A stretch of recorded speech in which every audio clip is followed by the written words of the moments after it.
I think we'll kind of officially get things kicked off here. It looks like everybody's got a seat.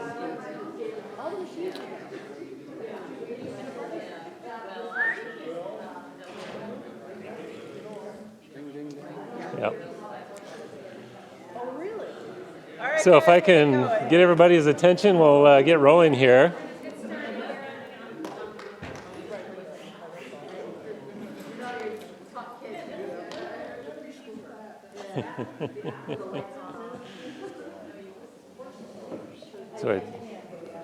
So I think we've got enough chairs and seats for everybody. Don't hesitate to get up and get refreshments while we're going through the presentation.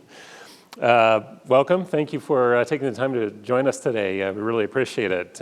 We're excited about this project in the downtown, and it's once in a generation project. It's a pretty significant funding package to make it happen, and we're getting really close. So we're excited about that. Just to give you kind of the big picture stuff. We've gone through master planning for the downtown work. We've gone through concept design work. Right now, our consultant team is doing the very detailed, nitty-gritty design details. And so really the purpose of this meeting is to let everybody know where we're at, what we know now, what we're going to know in the future, so that you know what to anticipate, how it impacts your businesses. So I'll start things off a little bit. I'm Sean Coates. I'm the City of Pullman Public Works Director.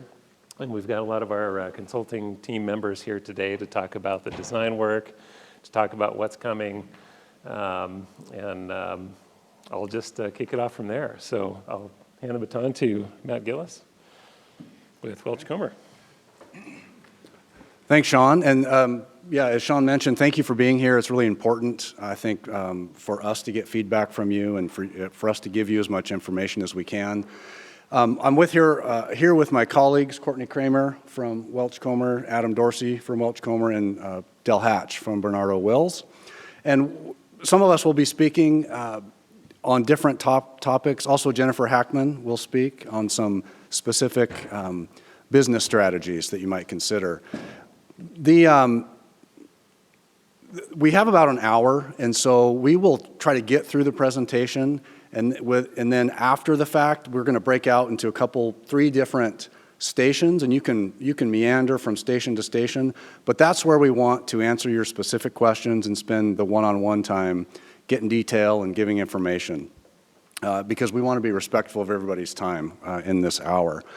So our objective is to tell you what we know right now. We don't know everything at this point because we're about halfway through the detailed design process, as Sean mentioned. There's a lot left to do, a lot left to uncover. We are in the trenches right now. We will share some of the things we don't yet know, but we will know in the coming months. And then we want to harvest from you, kind of in the open house portion, anything that we might not know. Those could be unique delivery arrangements that you have. All that stuff will be important for us to know because we are very sensitive to the fact that the reason we're building this project, the reason this project exists is because of you, and it's to benefit you and the business community. So we'll be sensitive to that through the whole process here.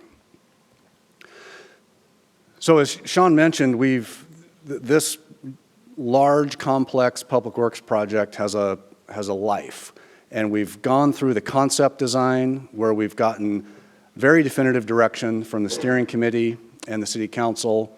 That moved into slightly more detail in the design phase, which we're in now. Very soon, we will be entering into the construction phase. I don't know exactly when it'll start, but think about spring of 2023, where there's a lot's going to be going on. And we just want to use this opportunity to introduce you to just the reality of the challenges we'll face, the mitigations we'll take to get us through it. Quick review of the scope of work so we all understand what it is that we are and aren't doing. So the very first thing, and by far the most complex project, is Main Street, from Grand to Spring. And that is a complete reconstruction of Main, meaning everything you see at the surface and also everything underground. So all the utilities will be redone and replaced. So it'll be a brand new look. The next, and that's part of the base bid. And so there's two projects that are in the base bid that we've got to get done. And then as funding allows, we may be able to add projects as add alternates, which I'll explain here in a moment. Grand Avenue, Grand is a little bit different. It's not a complete reconstruction, but it's everything but the asphalt. So what's left is the sidewalks and the street furniture and the irrigation and the illumination. The west sidewalk will definitely be in the base bid. The east sidewalk, we're still contemplating that because it's more complex in that it's actually the top of a gigantic drainage structure. Dry Creek runs underneath it. So it's boring engineering stuff, but that's where we're at there. The first add alternate, what's going on, is Davis. So right now, Davis down by Grand has got a skinny sidewalk, right? But further west, it's got a nice wide asphalt shared use path. Our plan is to, provided funding is available, is to extend that shared use path down to Grand. So it would be 10, 12 feet all the way down to Grand. So that's the first add alternate. The second is Olson.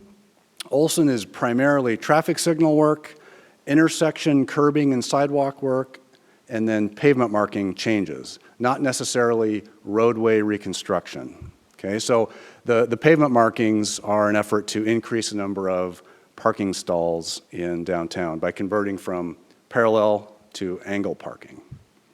We can squeeze more in. Pine Street Plaza, there is some money budgeted to do something there. If you've got specific questions on what the current thoughts are, you can ask Dell when we get out into our breakout session. And then finally, this is a recent addition, is not reconstruction of Pine and Kamiakin, but rather changes in the pavement markings there as well. Right now, it's parallel parking on both sides. The City Council has directed the team to convert that to angle parking on one side. We don't gain or lose really any, but it's just a little bit more convenient for those parking there. So that's the quick scope of work. The schedule, this is not the construction schedule, just the design schedule right now. We started in September. I don't know if you can see my cursor there. We're right about here in the middle of December, about 50% of the way through the design phase. We have a couple more meetings, progress presentation meetings to the City Council. I think one in January, one in February. Between those, we will reconvene with our steering committee where we will get more direction from them to get us to the finish line.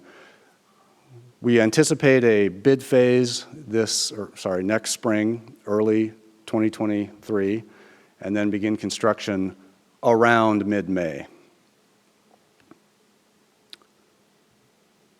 I'm going to turn it over to Courtney Kramer to talk through some of the communication efforts. Good afternoon, everyone. Thank you again for joining us. I do want to note that today's presentation is being recorded, and so we'll hold those questions to the end.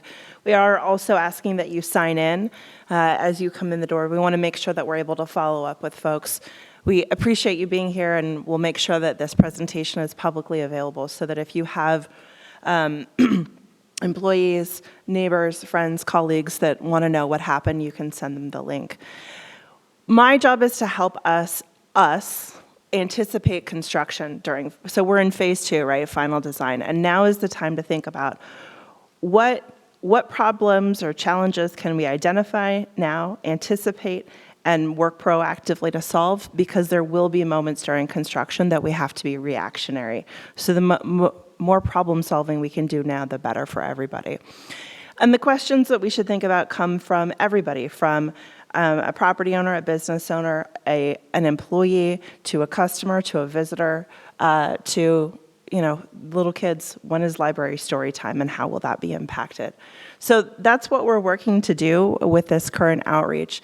During phase 2, final design, we're working to raise community project awareness, anticipate and mitigate construction challenges, and collaborate with stakeholders, the steering committee, and the council to inform those design decisions, especially right now as we start to move into developing the bid package. And Matt will talk about the way that the City of Pullman and Welch Comer Engineers can stipulate how a contractor manages the project, manages construction in the bid package. So that's why we're here today. During phase 2, we're using a variety of tools, website press releases, recorded informational Zoom meetings, although this is not a Zoom platform, but you know what I mean. Stakeholder meetings, and then digital media of email and social media to communicate with property owners, economic development organizations, and the community.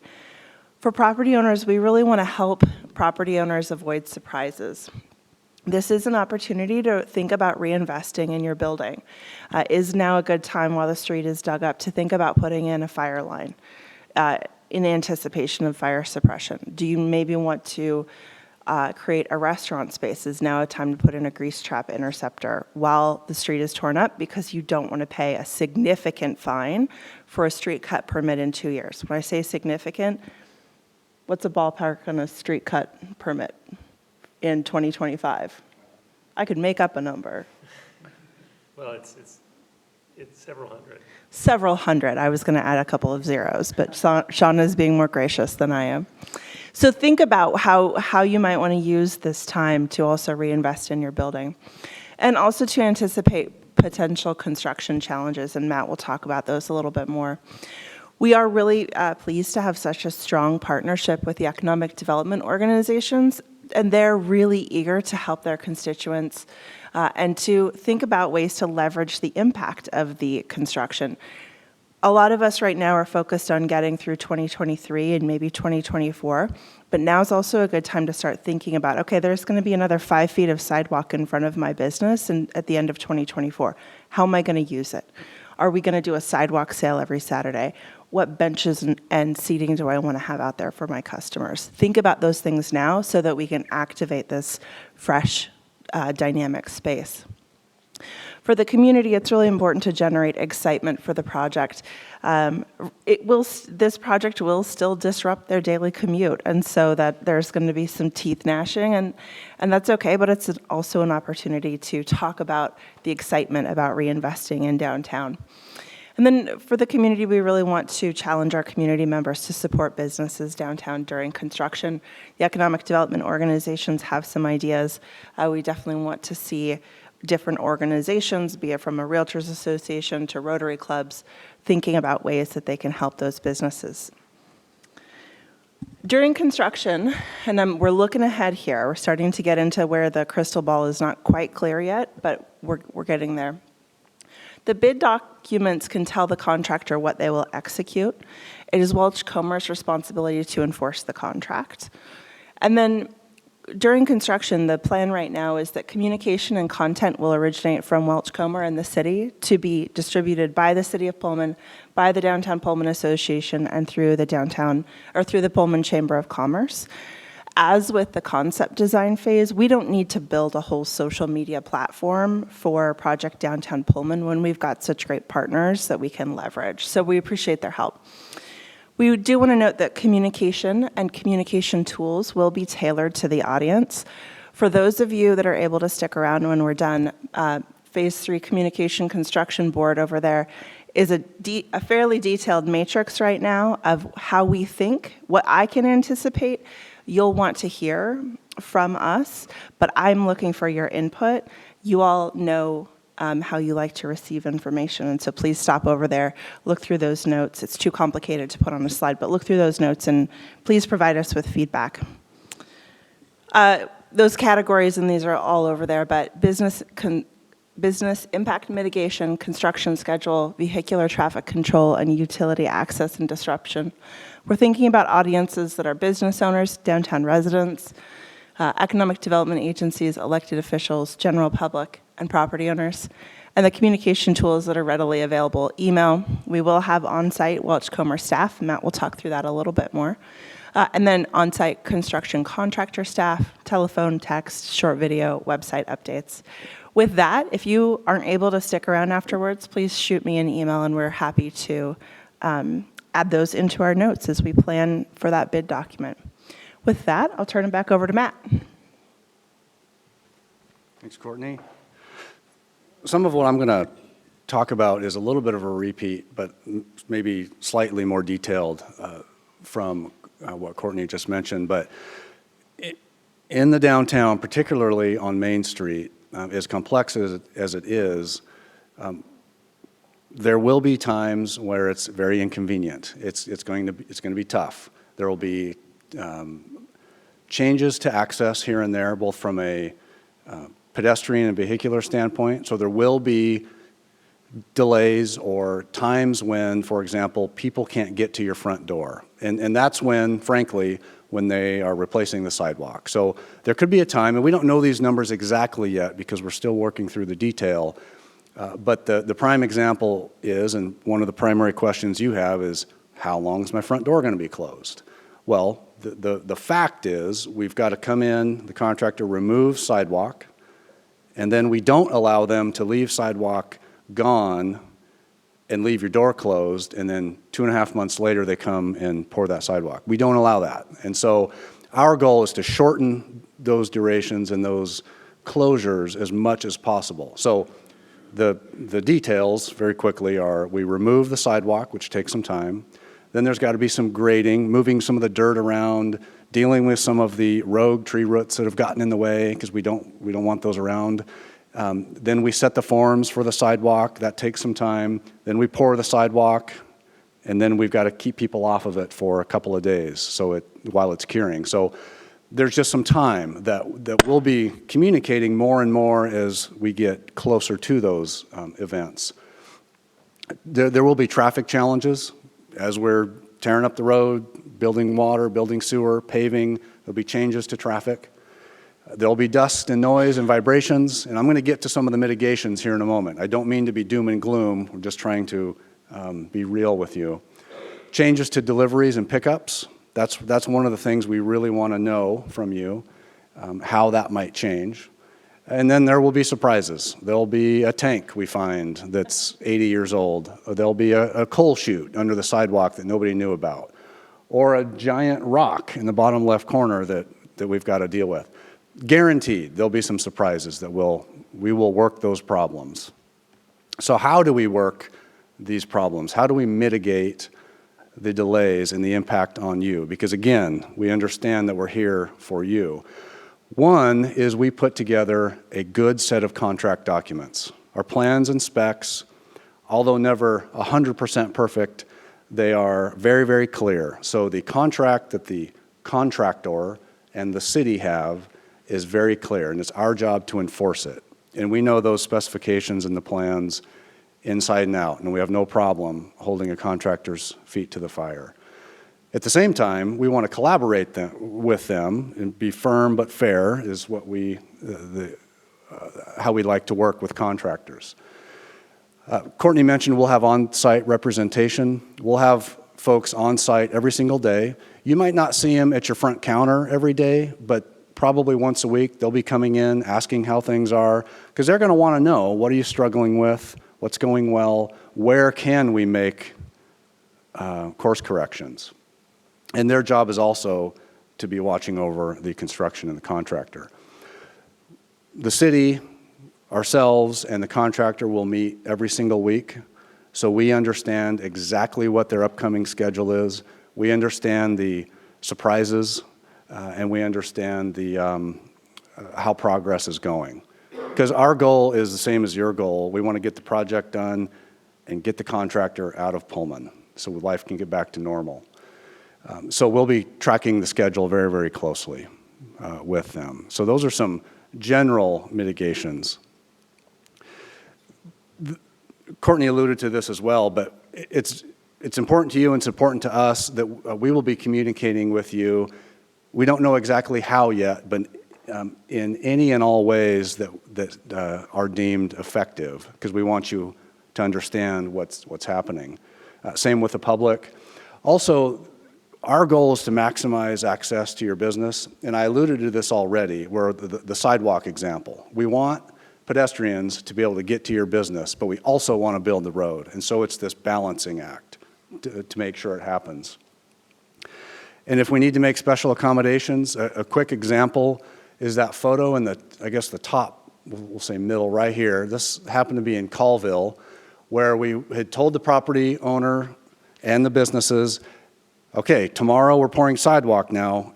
There's no access because the sidewalk's going to be wet, or green, as we say. And they said, great.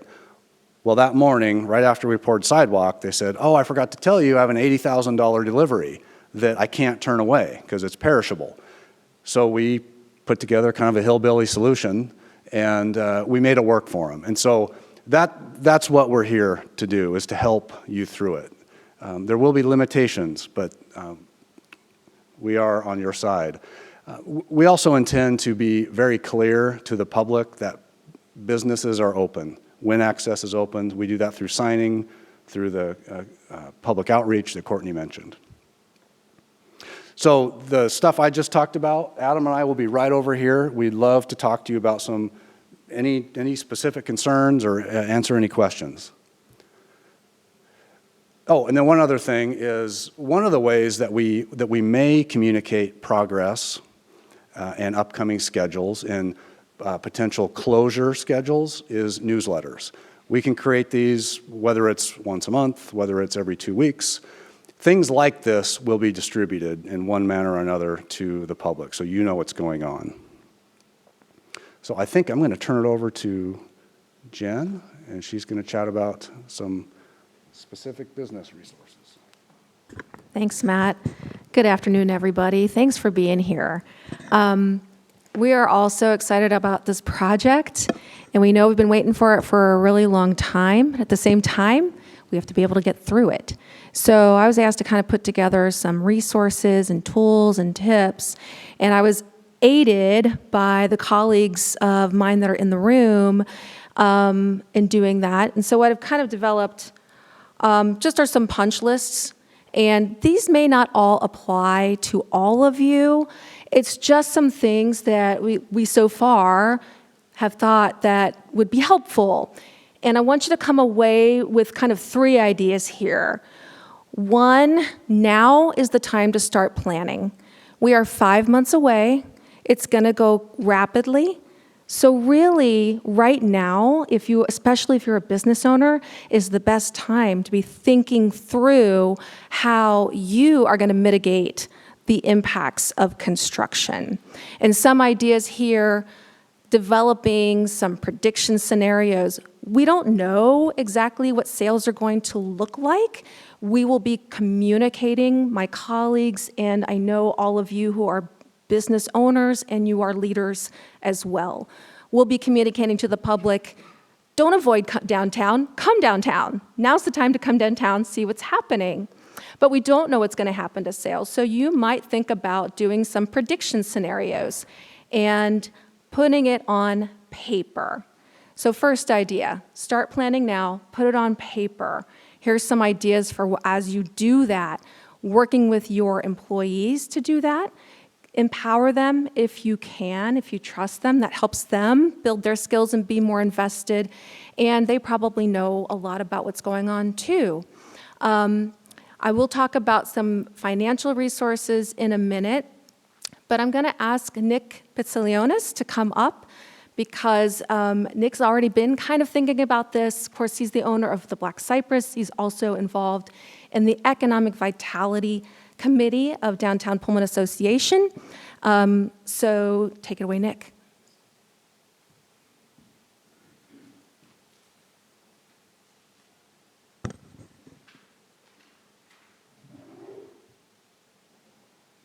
Thank you, Jen. Nick Pizzilionis, I own Black Cypress downtown. So I'm at a point where I don't quite have the answers, but I am feeling better about the questions that I need to attend to through this.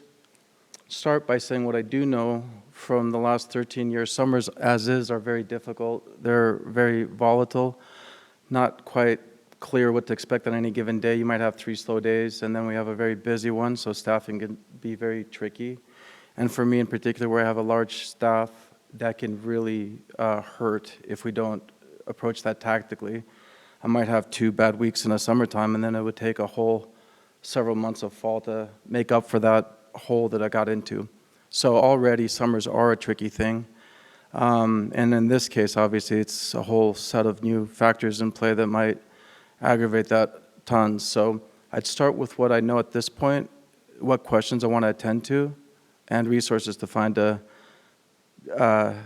navigate this as tactically as possible. Yeah, when I started here, I was told if you survive summer, that's the big trick in downtown Pullman. So surviving those, we'll get somewhere. One thing that's tricky too is we get through the spring, and before that had come a busy fall, Christmas, then a slow January, and Valentine's Day, and parents' weekends, and graduation. So we're pretty much been grinding all year long and looking for a little bit of a reprieve in the summer. So it's really tough to sit there and just say right after graduation, I'm going to dig in again and look very critically at every single day and make sure that I don't run into problems. That's a psychological sort of hurdle I'll have to overcome to make certain that, keep my eye on the ball through the summertime. As far as questions in play, the first thing I need to do is figure out how to mitigate costs.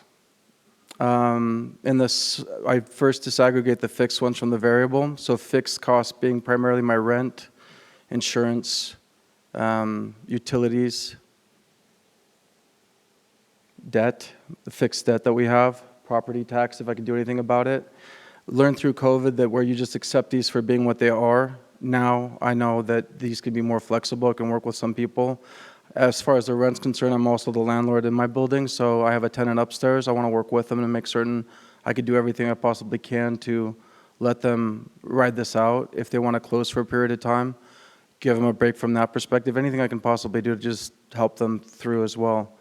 For the debt, EIDL, for instance, for anyone that got that, I saw that they recently allowed for hardship abatement for some of the payments for a period of time. Initially, I thought I didn't need to do that. Things have gotten better, but now in the context of the summer, I might want to pursue that and sit there and say, I need to take that, $2,500 payment off the books for a period of time. The insurance companies I've spoken to, I think they can reduce insurance rates for that period of time as well. So any of the fixed costs, any way I can attend to that to just mitigate those, that'd be the first step. And look critically and not accept anything as just being what it is. See if I can get any flexibility on with commercial debt I might have as well. Jen will speak more about this stuff, but she's brought up some cool stuff with the flex loans and different ways of financing some of the debt we have so that it's just easier through the summer. Then we have what's for me is a bigger deal is the variable costs, in particular labor. Labor can be really tricky. If I need to preserve my crew, I can do that through laying off as one option. The other one is the shared work, where if I reduce hours, they can have the difference made up through a state program that Jen knows about, brought to my attention that I really appreciate. Past that, though, at any given time, and not knowing whether it will be open or closed or how busy it'll be,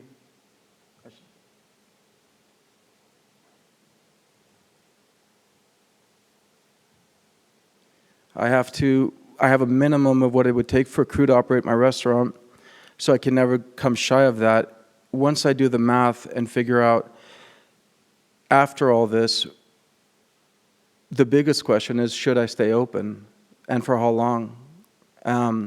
That'll be informed by all these different questions, the unknown unknowns that are still in play as to how the construction will affect me directly and when it will. But where it seems viable, when I know when I can answer everything I can now, that'll be the ultimate question I'm asking. Will I stay open? Will I close for a week, for 2 weeks, for 3 weeks, for a month? Is it more worthwhile to do so? At that point, I haven't done that before at times. I have to recognize that shutdown and cash flow can really creep up on you when all those payments are due for what's materialized in that period of time until you close, and I have to have a good plan for that. That's something I might talk to my vendors about and say, give me a break for a little period of time. Maybe I scale out my closure so that I still have a bit of income to attend to that post the busy month of graduation. There'll be huge bills to pay at that point that I've incurred just to get the material I need to sell into staff for the graduation period. So all those will play in. As that happens, I want to communicate well in advance as I understand what's going on with my staff, with my customers and with my fellow businesses because my closures might affect them. And if I think that anyone's would be impacted by the fact that I'm closed, they might see more business or whatever, give them a heads up. Maybe there's some coordination. They say they understand that's a good time for them to stay open, so at least if they're open, they're busy, right? And then that, of course, would dovetail with maybe projects I do within my restaurant or with my crew for development.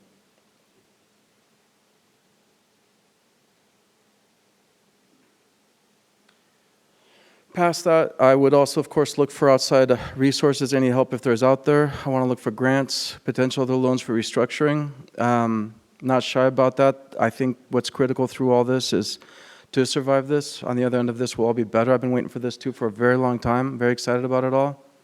Very happy with what's to come. But we have to survive construction and be clear as to how bad that can be, which I think can get kind of bad. So we'll plan accordingly, and if we can get any resources out there, I'm going to chase them down. Then the unknown still in play.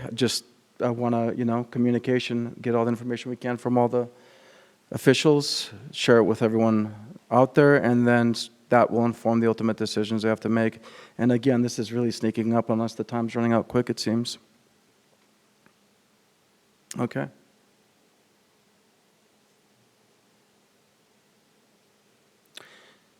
At the end of the day, we'll all be better off once it's done. And I have high hopes that,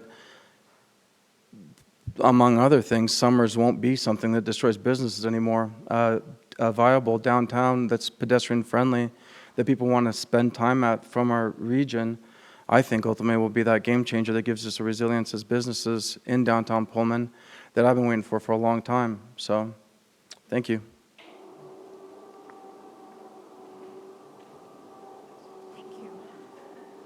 Thanks, Nick. Or this isn't even on. Gotta turn this back on. Thank you.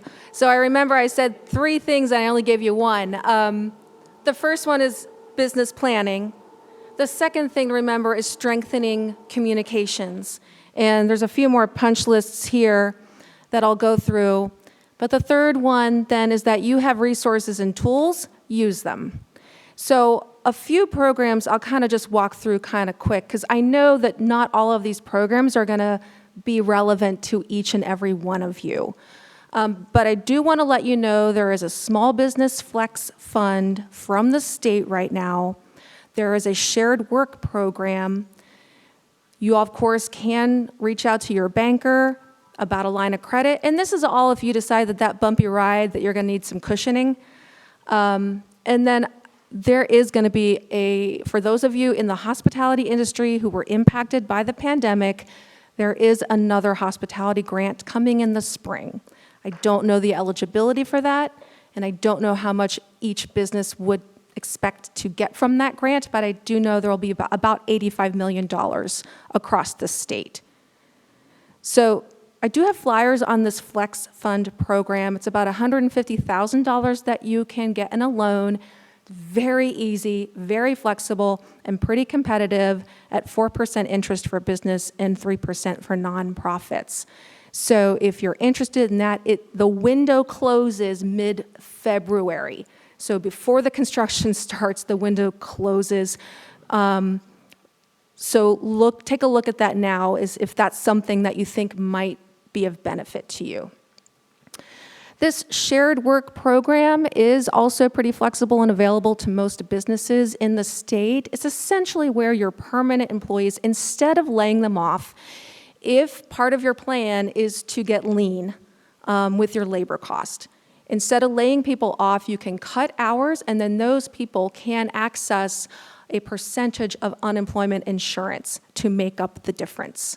So that is a program that's available at the Employment Security's website, if you want to take a look at that as well. So 2 real good programs that are out there. Let me just take a second and share with you the website for the shared work is esd.wa.gov/shared work. This will be accessible, this presentation, so I'm not going to go into each of these tips. You've already heard some of them. Obviously, there are going to be some difficulties for people going through downtown, parking in downtown. If you have a lot of employees, please kind of come up with a plan now of where they can park to make it easier for your customers. There will be some locations like the Gladish that have already identified that they will have some spaces for people, but now's really the time to talk to your other businesses and figure out a plan of where people can be. And if you have questions for the city, can we help you out in some way? Now's the time to bring those questions to us. And I have to thank Holly Greystone, the DPA, for reaching out across to the main streets in Washington for these tips on strengthening communications with customers. People come downtown for an experience, not just for a product. They come for your product, obviously, but show them some love and appreciation, and they will cut through some dust to get to you. So, we're going to be communicating with folks around businesses and institutions, and I want to ask you guys to do that too. Other groups that you're part of, ask them to come downtown and plan an event. That will help some of our businesses so much if they know that I've got a table of 20 coming this week or next week. And, maybe there's a celebration at a business that's not downtown, but everyone uses downtown. We're all going to benefit from it. So we need everyone's support. So please ask your friends and your family and your networks and everyone to consider changing things a little bit and coming downtown while we're through this construction. And the other thing I'll just mention is, you'll be the model of positivity for your customers and your employees. And so thinking helpful thoughts as a mantra might be of benefit. So between all of our organizations that work on these kinds of things, there are several events we know about that will be happening in downtown that you can plug into, maybe have some promotions around, maybe do some cross-collaboration for these events. So I encourage you to kind of stay in the know about those and see how you can kind of take advantage of them. And then if you are, one of my colleagues, could you please raise your hand right now? Aziz, Marie, Juan, Holly. We're all here to help. So, please stay connected to us. And, between all of us, we likely have the ability to provide technical assistance on just about any kind of topic. And I know Holly wants to know, what do you want to hear about? Can I bring experts to talk to you about, your digital platform or those kinds of things as well. And so we'll be looking for that feedback from you. But again, thank you in advance for being here, being leaders. Please be ambassadors to those who are not in this room. Let them know if you talk to a friend, hey, have you started your business plan yet? Because start your plan now, strengthen your communication, and you have tools and resources, use them. Thank you. Thanks, Jen. We really appreciate the partnership from the economic development organizations. So now we're going to do a quick digital poll, if you don't mind pulling out your smartphone. And we want to know what other information we can provide. So there's going to be 3 questions. I'm going to have to switch platforms here to get to it. So just a second.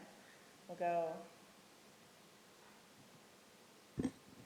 There we go. Okay, so poll 1.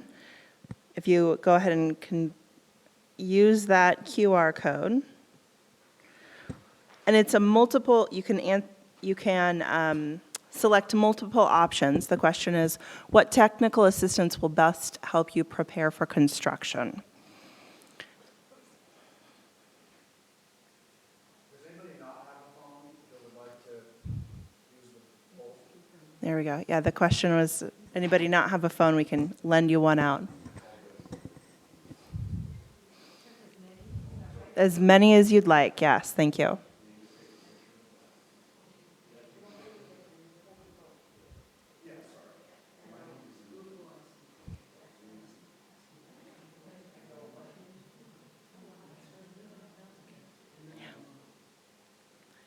I feel like I should have a line of jokes here ready to tell all of you while we wait for the results to come in. Yeah, you can select more than one.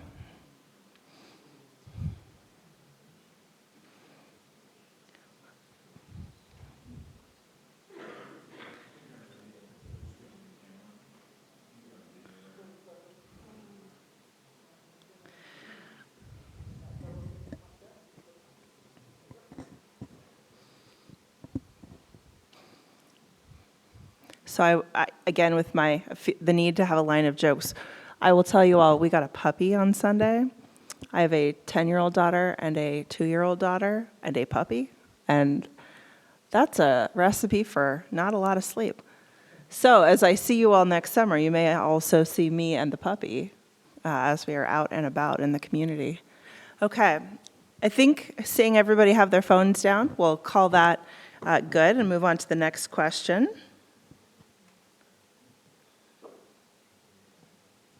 Yep, hold on.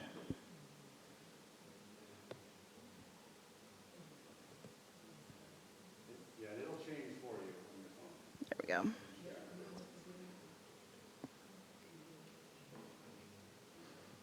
So this question is asking, what is your preferred communication platform? We do recognize people want to gather information in different ways, and we want to be efficient, but most importantly, we want to be effective. Let's call that, let's call that website updates. Good call, Holly. I missed that one.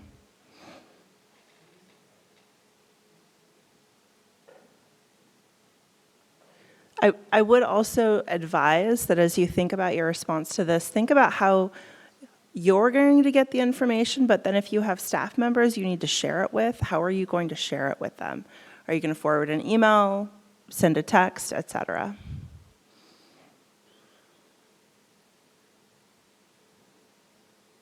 Is snail mail the appropriate way to say mail, like paper mail?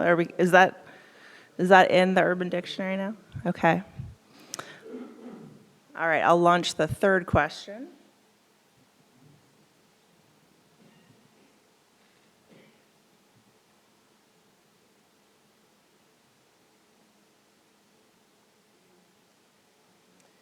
So this is open text. You'll be able to type in an answer, and we'll start to see them scroll up on the screen here, and we'll move through them. But the question is, what activities and promotions would help your business during construction? I really love the idea of asking different community groups that maybe get together, often not downtown, to specifically come downtown during construction. I think that's fantastic.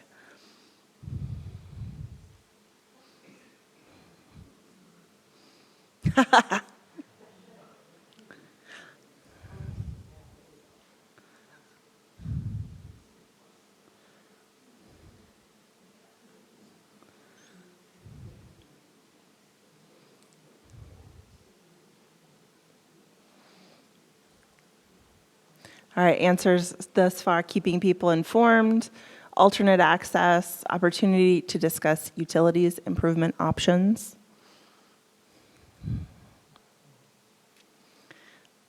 Business organizations and city-supported community events, fantastic. Regular scheduled dinners, like groups of 20, so you know how many people are coming. My husband says the same thing at our house. I often surprise him by saying, "Oh yeah, you're making pizza and 18 people are coming. Surprise."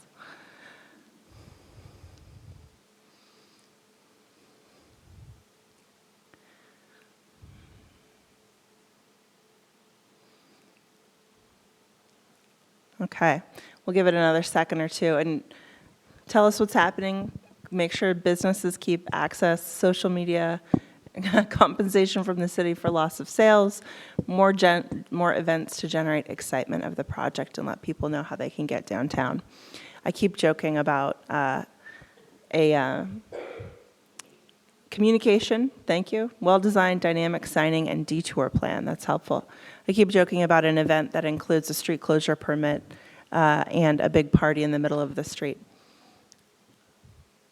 Okay. With that, I'm going to go ahead and close. I'm going to leave the Slido open, but we're going to switch over to back to the presentation, and then we'll close the presentation since it's being recorded and come back for questions after the meeting is over. Thank you.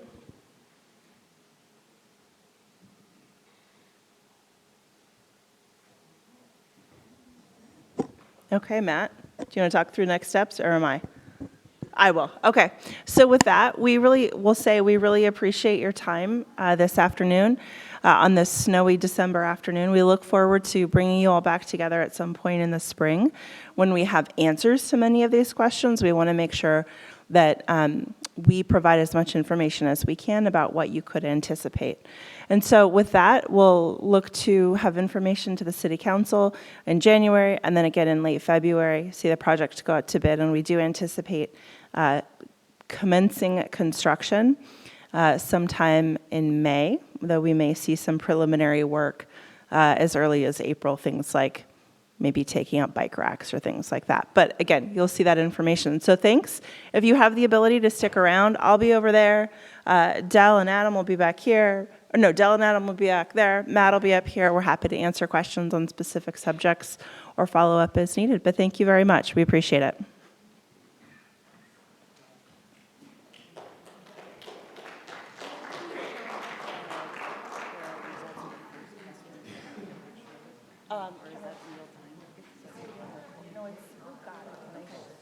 Can I send it to you later?